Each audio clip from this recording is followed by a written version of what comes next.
Hello everyone and welcome back to the channel of Curious Mind. Today we are starting with the series of The Secret Mind.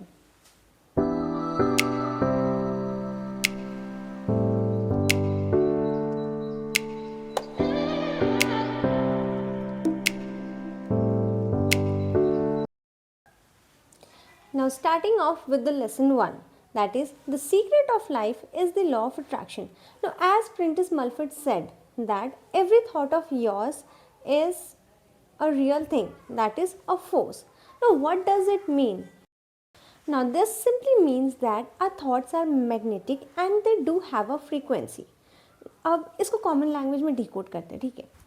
अब जब हम कोई भी thought को सोचते हैं अपने दिमाग में, तो क्या होता है ना, वो यूनिवर्स में जाता है और जब वो यूनिवर्स में जाता है तो वो मैग्नेटिकली सेम फ्रीक्वेंसी की थॉट्स को अट्रैक्ट करता है और फिर अलाइन करता है और फिर जब वो सारी चीज़ें अलाइन हो जाती हैं और अट्रैक्ट हो जाती है तो फिर वो आता है रिसीवर के पास या यूँ कहूँ सेंडर के पास, जो कि है मैं और आप।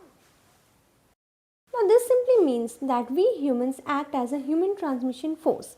That is, we transmit our thoughts and then a frequency is being created over there. So now whatever you want to change in your life, whatever you want to achieve in your life, now just think about that. And when you are thinking, now you know the process. It will be sent out to the universe, it will attract the similar things and it will be sending it to you again. अब ना देखो, simple सी चीज़ समझाने चाह रही हूँ कि हमारे thoughts कैसे काम करेंगे, कैसे लॉ ऑफ अट्रैक्शन काम करेगा। मैग्नेट के बारे में सबको पता है, ठीक है। तो हम क्या करेंगे, हम एक मैग्नेट लेंगे और कुछ नेल्स लेंगे, ओके। अब ये मैग्नेट हो गया हमारा थॉट जो कि हम यूनिवर्स में भेज रहे हैं, और ये जो नेल्स हो गए ना, ये हो गए वो सिमिलर थॉट्स, वो सिमिलर फ्रीक्वेंसी की। अब क्या होगा, जब भी हम इस मैग्नेट के आसपास इन नेल्स को लाएंगे तो क्या होगा, ये अट्रैक्ट करेंगे। सी किया है इसने। सिमिलर तरीके से हमारा थॉट प्रोसेस काम करता है। हमारे थॉट्स इसी तरीके से मैग्नेटिकली चीज़ों को अट्रैक्ट करते हैं सिमिलर फ्रीक्वेंसी की और फिर हमें भेजी जाती है। तो अब समझ आ गई बात कि ये थॉट प्रोसेस कैसे काम करता है। तो इसी पे माइक डूली सर ने एक चीज़ कही थी, दैट थॉट्स बिकम थिंग्स। मतलब हम जैसा सोचेंगे वैसी चीज़ें हमारे साथ होंगी और वही होगा। इसलिए इस बुक में लिखा है कि जो भी सोचो अच्छा सोचो और बेहतर सोचो।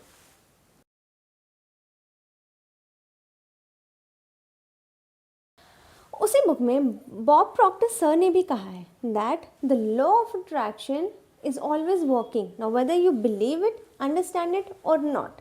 इसका मतलब क्या है ना, कि जो लॉ ऑफ अट्रैक्शन है ना, वो एक क्रिएटिव प्रोसेस है, वो एक क्रिएटिव थॉट है।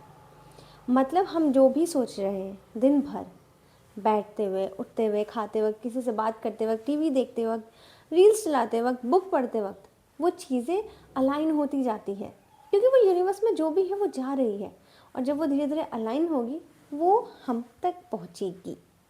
इसीलिए उन्होंने कहा है कि हमें जो भी सोचना है हमेशा खुद के बारे में पॉजिटिव सोचना है ताकि हम अपनी लाइफ को बेहतर कर सकें।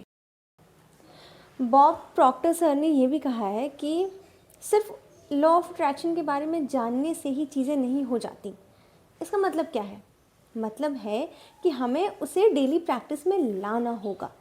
हमें अपने थॉट्स को डेली अलाइन करना होगा, जैसा हम अपनी ज़िंदगी को चाहते हैं बिल्कुल वैसा ही हमें डेली ये अफर्मेशंस करने होंगे कि हम वो हैं या हमारी लाइफ बिल्कुल वैसी है। तब जाकर वो चीज़ें एक ना एक दिन हकीकत में होगी और फिर हमें भी रियलाइज़ होने लगेगा कि हाँ, ये चीज़ें हो रही है। सोचना शुरू करो। Now it's the story time. ये स्टोरी बिल हैरिस सर ने बताई थी, जो कि टीचर और फाउंडर है चीटर पॉइंट रिसर्च इंस्टीट्यूट के। बिल हैरिस सर के पास एक स्टूडेंट था रॉबर्ट नाम का। अब ये उनका ऑनलाइन स्टूडेंट था और स्टूडेंट्स के पास ईमेल एक्सेस थे। जो ईमेल्स रॉबर्ट लिखता था बिल हैरिस सर को, वो उसकी सारी ग्रिम रियलिटीज़ उस पर होती थी। Now the story starts. Robert was a gay और उसने उस ईमेल्स में लिखा था कि जिस ऑफिस में वो काम करता था वहाँ उसके कोलीग्स उसे बुली करते थे, नास्टी वर्ड्स बोलते थे, जिससे वह बहुत ही स्ट्रेस में रहता था। सेकेंडली, जब भी वो स्ट्रीट से पार होता था तो जो होमोफोबिक पीपल्स होते थे वो उसे अब्यूज़ करने आते थे, उसे बिल्कुल अच्छा नहीं लगता था। Thirdly, Robert wanted to become a stand up comedian, so वो जब भी चाहता था स्टैंड अप कॉमेडी करने, people use to heckle him down and he use to feel very bad. तो हैरी सर ने उसकी ये ईमेल पढ़ी, फिर उसके ग्रीवेंसेस को भी देखा। तब हैरी सर ने उसे एक बात बताया कि वो है तो बहुत पैशनेट, लेकिन वो किन चीज़ों में फोकस कर रहा है, जो चीज़ें उसे नहीं चाहिए लाइफ में, जो चीज़ें बुरी चल रही है उसकी लाइफ में। उन्होंने उसे बताया कि उसे उन चीज़ों पर फोकस करना चाहिए जो उसे चाहिए अपनी लाइफ में। जैसे वो अपनी लाइफ को सोच रहा है कि वो उसे एक अच्छा स्टैंड अप कॉमेडी बनना है, एक अच्छे इन्वायरमेंट में जॉब करना है और एक शांति भरे रास्ते पे चलना है।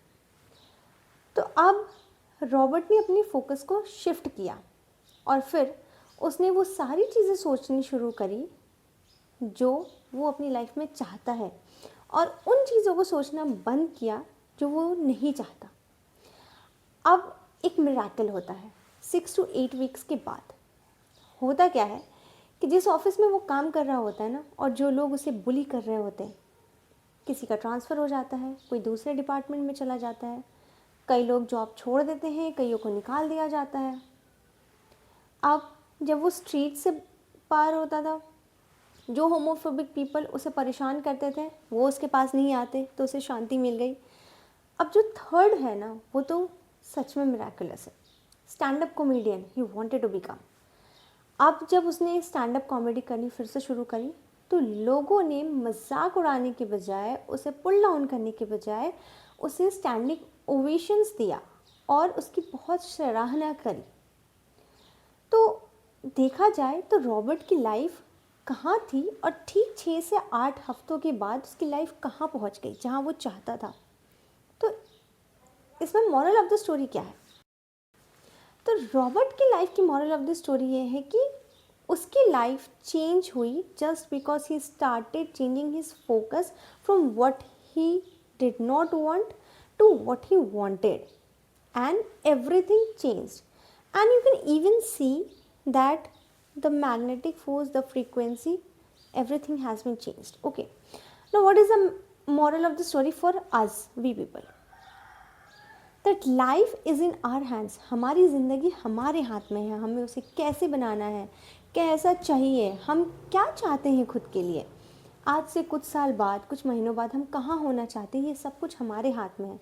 तो हमें सब कुछ सोचना शुरू करना होगा, जस्ट अपने सोच को शिफ्ट करके। आज हमारी लाइफ अगर मिजरेबल है और होपलेस है तो उस सिचुएशन से हटकर हमें चीज़ें सोचनी है और फिर देखना कि एक दिन वही मिजरेबल और होपलेस लाइफ एक होपफुल लाइफ में कन्वर्ट हो जाएगी। सो इसी के साथ, इसी स्टोरी के साथ मैं लेसन 1 को एंड करती हूँ और आप सभी को इस सोच के साथ छोड़कर जाती हूँ कि आपको अपनी लाइफ में क्या चाहिए, कैसा चाहिए। सोचो, टाइम अब भी है, ऐसा नहीं है कि सब चीज़ ख़त्म हो गया, अभी भी बहुत वक्त है। स्टार्ट करो सोचना, लिखना शुरू करो उसको और फिर उसके बारे में बार बार सोचना शुरू करो और चीज़ें देखना धीरे धीरे खुद ब खुद होने लग जाएगी। Till then, take care and good bye.